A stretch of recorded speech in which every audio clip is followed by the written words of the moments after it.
Проблема с свинщините, разбира се, не е в младите хора, а е в нас, възрастните. На моите хора им е трудно да се обират, но ние трябва да го можем това. Не е проблема, че абитуриентката повръща от терасата на Шератон.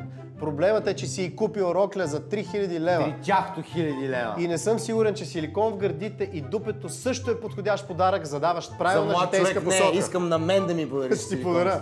Или както каза Камен Донев, дъщеря ми е, какво да правя? Когато има родители, които с бала на детето си искат да задминат по мащаб концерта на Лепа Брена в София 90-та, когато кацна с хеликоптера на Васил Левски, велика работа. Леле, ти знаеш, че има хора. Да. Колко 40-50 хиляди човек има на този ден? Според мен поне 50 хиляди. Може и повече. Да.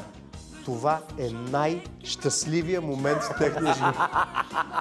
Не страшно просто много съм хора. на стадиона. Не просто идва Лепа Брена. Аз съм на стадиона и Лепа Брена каца с хеликоптер. Има безумно много. Оттам на къде? Оттам само напред и нагоре. Не, няма повече на къде напред. Така е. Тогава е нормално, но ако искате така толкова ефектен да бъде бала на детето ви, забравих си мисълта. Идиотията на децата, разбира се, да е увеличена по 10.